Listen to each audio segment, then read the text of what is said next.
خوش آمدید. علماء کرام ہمارے ساتھ ہوتے ہیں سیگمنٹ میں آپ کے سوالات اور علماء کرام کے جوابات. جناب قبلہ مفتی احسن نوید نیازی صاحب, قبلہ مفتی سہیل امجدی صاحب, قبلہ مفتی عامر صاحب, علامہ کمیل مہدوی صاحب.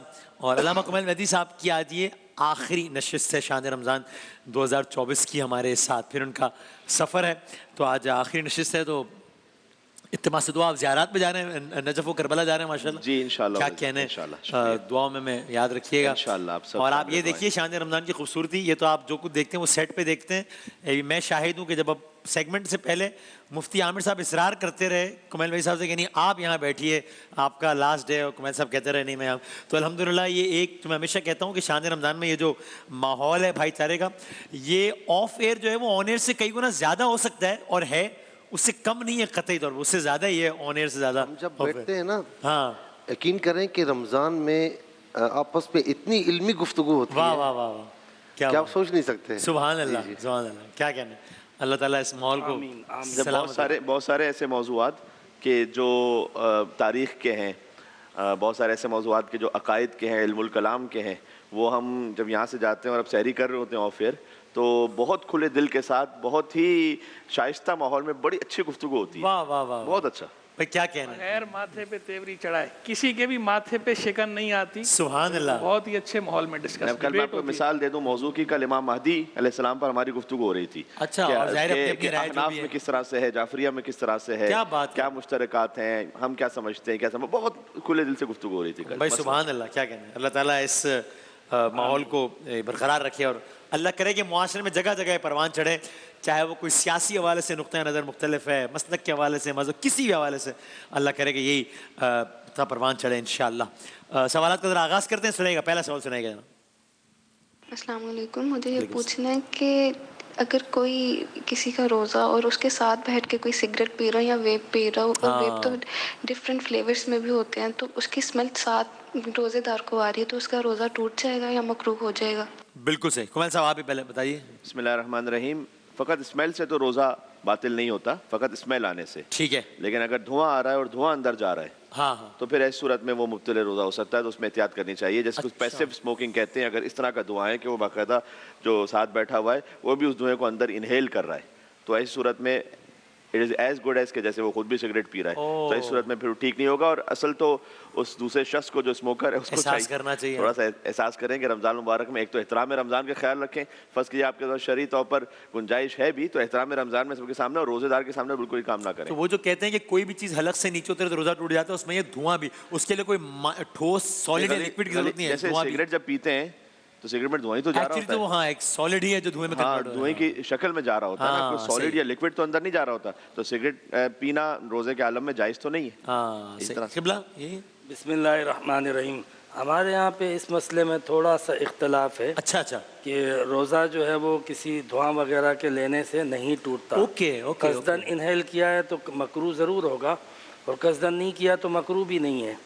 اچھا, کرات بھی نہیں ہے, کیونکہ وہ بائی ڈیفالٹ اگر آ رہا ہے, آپ بیٹھے ہیں, کوئی گرد و غبار ہے, کوئی سگریٹ پی رہا ہے, کوئی آگ جل رہی ہے, دھواں اندر جانے سے نہیں ہوگا, اس سے روزہ نہیں. اگر خود پی رہا ہے, اگر خود پی رہا ہے, دیکھیں پینا, وہ دھواں انہیل جو ہو رہا ہے نا, وہ پینے کی کھانے کی تعریف میں نہیں آ رہا. نہیں سوری, کیا اگر پی رہا ہے تو کیا خود پی رہا ہے تب تو ٹوٹ جائے گا, کیونکہ وہ پینے سے روزہ باطل ہو جاتا ہے. دھواں گرد و غبار آ رہا ہے وہ کھانے پینے کی تعریف میں ہمارے یہاں پہ نہیں آتا. مناسب, بالکل ٹھیک, بالکل صحیح. ٹھیک جناب, یہ اگلا سوال چلائے گا. آ جائیں سوال یہ ہے کہ فار ایگزامپل ہم 4 بہنیں ہیں اور ماں باپ کا انتقال ہو گیا ہے, اور جو جائیداد ہے وہ بھی ایک کے پاس ہے, انہوں نے تقسیم کرنی ہے سب کو, لیکن وہ تقسیم نہیں کر رہی, تو کیا ہمارا رائٹ ہے کہ ہم ان سے اپنی جائیداد جو ہمارا حصہ ہے وہ ہم ان سے مانگے, کہ ہم لوگ نہیں مانگے, جو ہمارا رائٹ ہے؟ عامر صاحب. جی ہاں بالکل رائٹ ہے. اصل تو اسلام جو ہے وہ زور دیتا ہے حقوق کی ادائیگی پر, کہ مطلب آپ حقوق خود ادا کرو, لیکن نہیں ادا ہوتے تو پھر مطالبے کا بالکل اسلام رائٹ دیتا ہے کہ آپ جو ہے وہ مطالبہ اپنے حق کا ضرور کر سکتے ہو. دیکھیں, جب جس شخص کے کنٹرول میں اور انڈر میں وہ پراپرٹی تھی اور وہ بے مروت ہو گیا اور وہ نہیں پیمنٹ کر رہا, وہ سب کا حق نہیں دے رہا, تو پھر ایسی صورت میں اس کو بے مروتی نہیں کہا جائے گا کہ کوئی اپنا حق طلب کرے, یہ بے مروتی میں بھی نہیں آئے گا. اور جائز کا تو کوئی مطلب ناجائز کا تو سوال ہی پیدا نہیں ہوتا، مطالبہ کر سکتے ہیں. جی یہ میں ایک ساتھ فقہ جعفری آپ سے پوچھ لوں گا. قبلہ مفتی سہیل صاحب یہ سوال چلے گا. جی میرا سوال یہ تھا کہ جب مطلب اسلام میں ایک بچے کا عقیقہ کرانا مطلب ضروری ہوتا ہے رائٹ، مطلب اگر نہ کرائے تو پھر کچھ برا ہوتا ہے، ہم نے سنا ہے کہ بچے کے لیے اچھا نہیں ہوتا ہے. تو اگر کوئی ایسے بالکل غریب بندہ کہ بچہ ہوا ہے جو مطلب بالکل افورڈ نہیں کر سکتے عقیقہ کرانا، تو پھر اس کے لیے اسلام میں کیا حکم ہے اور پھر وہ کیا معاملہ ہوگا اس بچے کے لیے اسلام میں؟ بالکل صحیح مناسب. جی جی بسم اللہ الرحمن الرحیم صلی اللہ علیہ وآلہ وصحبہ وبارک وسلم. دیکھیں عقیقہ نہ فرض ہے نہ واجب ہے، صحیح، اس کا درجہ ہے سنت کا. ٹھیک. اور حضور نبی کریم صلی اللہ تعالیٰ علیہ وسلم نے یہ فرمایا ہے کہ ہر بچہ اپنے عقیقے میں گروی ہوتا ہے، اچھا تو عقیقہ کر لینا چاہیے. اور ہمارے یہاں یہ ہے کہ سنت طریقہ یہ ہے کہ جب بچے کی پیدائش، بچہ یا بچی ہو، اس کی پیدائش کے 7ویں دن اس کا نام رکھا جائے، اچھا سا نام رکھا جائے. یہ بچے کا والدین پر حق ہے. اور پھر اس کے ساتھ اس کا عقیقہ کیا جائے اور اس کے سر کے بال منڈوا دیے جائیں، اور جو بالوں کی وزن کے برابر اگر ہو سکے تو سلور یعنی چاندی صدقہ دی جائے. اور اگر اتنی گنجائش نہیں ہے تو جو بھی صدقہ بن پڑے وہ اللہ کی بارگاہ میں دیں. اور اس کے ساتھ ساتھ لڑکے کے لیے 2 بکرے عقیقے میں سنت ہیں اور لڑکی کے لیے 1 بکری یا 1 بکرا سنت ہے. خدا نہ خواستہ کسی کی گنجائش نہیں ہے، جب گنجائش نہیں ہے تو باقی اعمال کر لے، اس کی تو گنجائش ہے نا. اور بکرا وغیرہ پھر جب بھی گنجائش ہو تو صدقہ وغیرہ کر دے. مثال پہ کسی گنجائش نہیں ہے، بہت ہی ہاتھ تنگ ہے، تو مثلا وہ 20 کھجوریں افورڈ کر سکتا ہے، تو وہ بھی اس نیت سے کر لے تو ہو جائے گا. جو بھی کہے وہ اللہ کی بارگاہ میں صدقہ دے دیں. جب کہیں طاقت ہو جائے، استطاعت ہو جائے تو کر لے. یہ کوئی فرض واجب نہیں ہے، میں نے پہلے عرض کیا. اچھا بہت یہ نہ سوچیں جو کہ سوال میں انہوں نے کہا کہ عقیقہ نہیں کرتے تو بچے کے ساتھ کوئی برا ہو جاتا ہے، ایسا نہیں ہے کچھ. ایسا نہیں ہے، لیکن کر لینا چاہیے، کوشش کریں پوری کریں اس سنت کو، کیونکہ ہر سنت میں حکمت ہے، اس سنت کو پورے کر لینا چاہیے. اچھا بعض لوگ نہیں کرتے اور بچہ جوان ہو جاتا ہے تو کسی وقت بھی کر سکتے ہیں. اچھا اچھا اچھا اچھا. یہاں تک کہ ہمارے یہاں جو عقیقہ اگر نہیں کر سکے اور بقرعید کے دن آ گئے، اچھا اس میں ایک بڑا جانور لے لیا، ایک حصہ بیوی کا، ایک حصہ شوہر کا، اور کوئی حصہ بچا ہوا ہے تو وہ حصہ آپ، یعنی مثال کے طور پر اگر بچہ ہے تو سنت ہے کہ 2 حصے دے دیں، اور اگر بچی تو 1 حصہ دے دیں، تو اس سے بھی ہو جائے گا. اچھا اچھا مناسب ہے، تو بڑا آسان ہو گیا جی آپ کے لیے سوال جنہوں نے پوچھا تھا. ذرا اگلا سوال چلے گا. السلام علیکم وسیم بھائی. ہمارے پاس نا ایک مرغا ہے، وہ نا رات کو بانگے دیتا ہے، تو میری جو امی ہیں وہ کہتی ہیں کہ یہ منحوس ہے، اس کو ذبح کر دیں، تو اس کے بارے میں آپ پوچھ لیں. اب یہ آداب سے پوچھا تھا یا فقہ جعفری تھی؟ مرغے کس کا مرغے کا ٹیسٹ پہلے مرغے سے پوچھے نا، پہلے مرغے کا تعین ہو جائے کس محلے کا. قبلہ کیا کہیے گا؟ دیکھیں مرغے کی جہاں تک بانگ دینے کی بات ہے تو مرغے کا بانگ دینا ویسے بھی وہ جگانے کے لیے بھی دیتے ہیں اور ویسے بھی دیتے ہیں. یہ ضروری نہیں ہوتا کہ وہ مرغے کی جو بانگ ہے وہ اذان ہی کے وقت پر ہو. ہمیں تو اس کا بہت تجربہ ہے کچھ جگہوں پر کہ وہ اس وقت کے علاوہ بھی دے رہے ہوتے ہیں اور بہت تواتر سے دیتے ہیں. جب ایک دفعہ شروع کرتے ہیں تو پھر اتنے تواتر سے شروع کرتے ہیں کہ آپ کے لیے کام کرنا مشکل ہو جاتا ہے. تو لیکن یہ جو مرغے کا بانگ دینا ہے یہ نحوست کا کنسیپٹ اس میں نہیں ہے، منحوس اس کو نہیں سمجھنا چاہیے.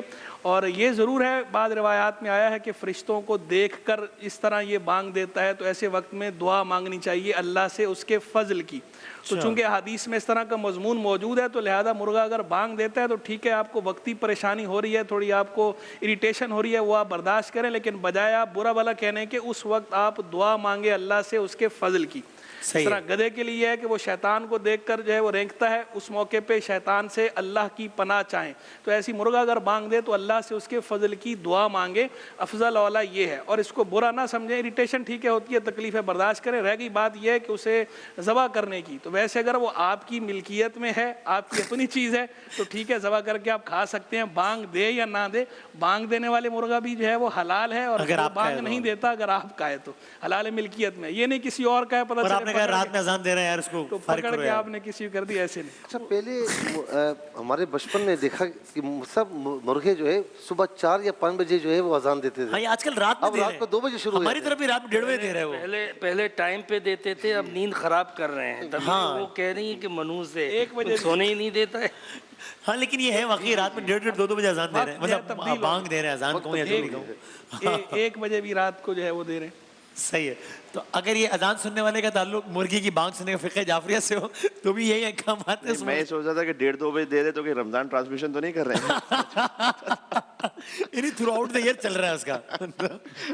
تو اس میں یہی مسئلہ ہے جو انہوں نے کہا. جی جی بالکل کوئی نوست نہیں ہوتی.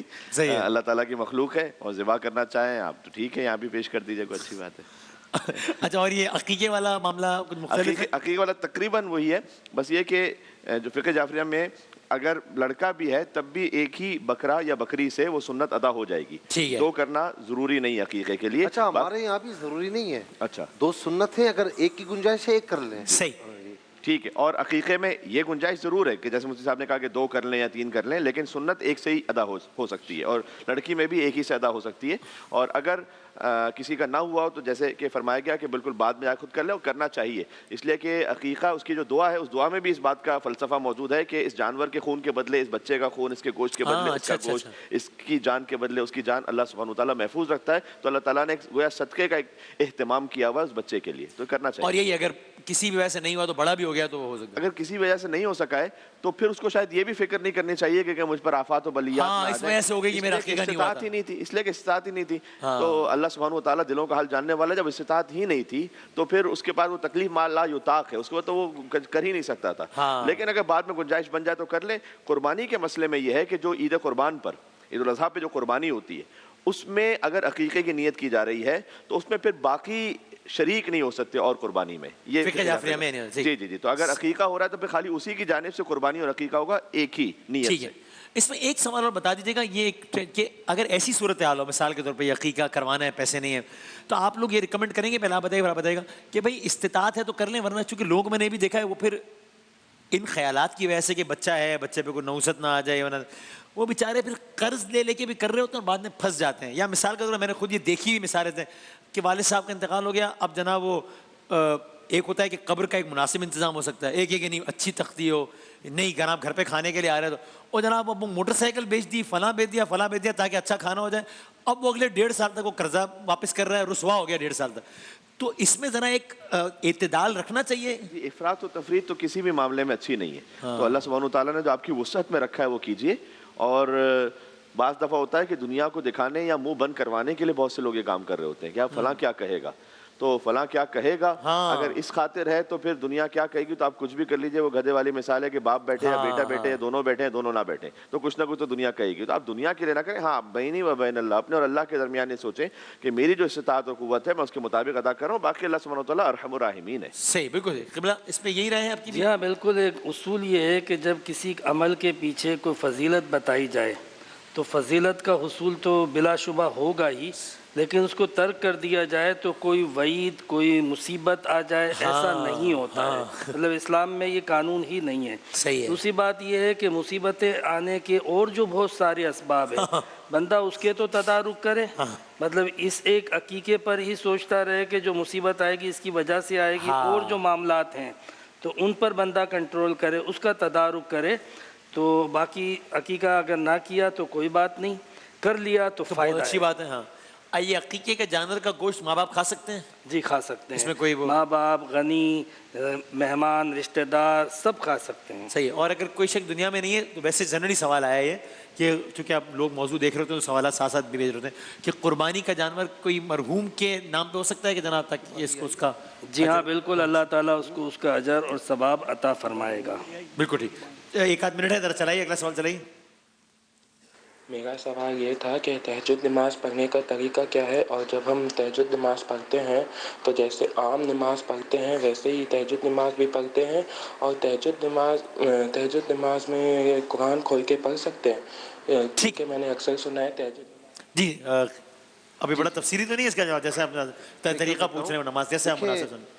وَمِنَ اللَّيْلِ فَتَهَجَّدْ بِهِ نَافِلَةً لَكَ, قرآن کریم میں اس کا ذکر ہے. یہ نماز حضور نبی کریم علیہ السلام پر فرض تھی لیکن اس امت پر سنت ہے. اور یہ تہجد کا وقت ہمارے نزدیک یہ ہے کہ عشاء کی نماز کے بعد آپ لمحے بھر بھی سو جائیں تو اس کے بعد سے لے کر فجر سے پہلے تک تہجد پڑھ سکتے ہیں. صحیح ہے. اچھا کوئی سویا نہیں اور وہ پڑھنا چاہتا ہے تو وہ قیام اللیل کے زمرے میں آئے گا, ثواب ملے گا بالکل انشاءاللہ. اللہ رب العالمین نہیں بھی سویا تو پڑھ لے نماز. ہاں نہیں بھی سویا تو پڑھ لے, قیام اللیل ہو جائے گا, اللہ رب العالمین ثواب عطا فرمائے گا. اور اس کی نیت میں کوئی پہاڑ نہیں کھودنا. میں نیت کرتا ہوں 2 رکعت نماز تہجد کی واسطے اللہ تعالیٰ کی منہ میرا خانہ کعبہ شریف کی طرف. تہجد کا نام نہ بھی لیں, نفل کا نام لیں تب بھی ہو جائے گا. جس طرح نارملی آپ 2 رکعت نوافل پڑھتے ہیں اس طرح پڑھ لیں. کم از کم 2 رکعت نوافل ہیں, زیادہ سے زیادہ 8 رکعت ہیں. ٹھیک ہو گیا, صحیح ہے. ایک آخری سوال میں ویسے میں ریکمنڈ کروں گا ایک بات کہ رمضانوں میں اگر آپ سحری سے آدھا پونا گھنٹہ پہلے جاگ جائیں اور پڑھ لیں, اور یہ وقت دعاؤں کی قبولیت کا ہوتا ہے. قبلہ وقت نہیں ہے اس لیے آپ اسی حوالے سے کچھ ایک بات آخری فرما دیجیے. تہجد کے حوالے سے جی ہاں جی ہاں صحیح ہے. تہجد کے حوالے سے یہ ہے کہ جیسے کہ حضرت نے فرمایا کہ کم از کم 2 رکعتیں, زیادہ 8 رکعتیں. رہ گئے جو انہوں نے یہ پوچھا کہ تہجد کے اندر قرآن شریف دیکھ کے پڑھ سکتے ہیں یا نہیں پڑھ سکتے. ہمارے یہاں فقہ حنفی کے اندر امام اعظم حنیفہ رحمہ اللہ کے جو مفتبی قول ہے اس کے مطابق قرآن پاک کو دیکھ کر آپ نماز نہیں پڑھ سکتے. فرض ہو یا نفل ہو, قرآن دیکھ کے نہیں پڑھ سکتے. آپ کو جو زبانی یاد ہے وہ پڑھیں. اور اس کے اندر چونکہ یہ نفل ہے, اس کے اندر تو سورت کی تکرار میں بھی کوئی مسئلہ نہیں ہوتا. آپ کو زیادہ سورتیں یاد نہیں ہیں, کوئی بات نہیں. سورہ اخلاص کی آپ تکرار کر لیں, 3 بار سورہ اخلاص 1 رکعت میں پڑھیں, 1 قرآن کے برابر ثواب. 3 بار سورہ اخلاص دوسری رکعت میں پڑھیں, 1 قرآن پاک کے برابر ثواب. یہ طریقہ بھی آپ کر سکتے ہیں, آسان طریقہ ہے اور زیادہ ثواب بھی باذن اللہ ملے گا, جبکہ نیت صحیح ہو, آپ کی نیت اچھی اور خشوع و خضوع کا بھی لحاظ آپ اس کے اندر ملوز رکھیں. صحیح ہے. تہجد کا طریقہ کار, تہجد کا طریقہ کار فقہ جعفریہ کے مطابق 11 رکعت ہے, جس کو نماز شب کہتے ہیں. 2 رکعت کر کے 8 رکعتیں ہیں. 2 رکعت 2 رکعت 2 رکعت 2 رکعت. اس کے بعد 2 رکعت نماز شفع ہے. اس کے بعد آخری میں 1 رکعت نماز وتر ہے. اور جو وتر ہے وہ اس کا طریقہ فلیکسیبل ہے, یعنی الحمد کے بعد سورہ قل هو اللہ احد کو پڑھیں, پھر سورہ فلق پڑھیں, سورہ ناس پڑھیں. اگر نہ پڑھ سکیں تو فقط سورہ اخلاص کو پڑھ لیں. پھر قنوت میں کہ قنوت میں 70 مرتبہ استغفر اللہ ربی واتوب الیہ پڑھیں, لا الہ الا اللہ الحلیم الکریم والی دعا پڑھیں, ھذا مقام العائذ بک من النار یہ پڑھ سکتے ہیں تو پڑھیں, اللہم اغفر للمؤمنین والمؤمنات پڑھ سکتے ہیں پڑھیں. اگر نہیں وقت ہے تو آپ اس کو تھوڑا سا کم کر دیجئے, فقط مختصر ہی کوئی دعا پڑھ لیں اور رکوع اور سجدہ اور 2 سلام کر کے نماز ختم کر دیں. یہ نماز شب. کوئی طریقہ ہے لیکن اس کو اپنے حساب سے مطلب شارٹ بھی کر سکتے ہیں, شارٹ بھی کیا جا نہیں ہے کہ اس میں سے ساری چیزیں فالو کریں. جی جی 40 زندہ یا مردہ مومنین کے نام بھی لیے جاتے ہیں, ان کی مغفرت, اللہم اغفر لے اس کے بعد نام, تاکہ ان کے مغفرت کا سامان ہو سکے. تو اگر وہ بھی نہ کر سکیں, 40 سے کم نام لے لیں یا کوئی بھی نام نہ لے سکے تو ایک مجموعی دعا کریں, اللہم اغفر للمؤمنین والمؤمنات والمسلمین والمسلمات. یہ بھی ٹھیک ہے. بہت شکریہ, بہت نوازش. اخلاص کا جو ذکر ہے, سورہ اخلاص سے پہلے سورہ فاتحہ پڑھنی ہے. کوئی یہ نہ سمجھے کہ صرف سورہ اخلاص, سورہ فاتحہ واجب ہے ہمارے یہاں پڑھنا, فرض ہو یا نفل, سورہ فاتحہ واجب ہے. بالکل صحیح. نیت بھی تو کرنی ہے نا مجھ سے. نیت ٹھیک ہے جی. چلیں ایک بریک لیتے ہیں, بریک کے بعد دوبارہ حاضر ہوتے ہیں انشاءاللہ.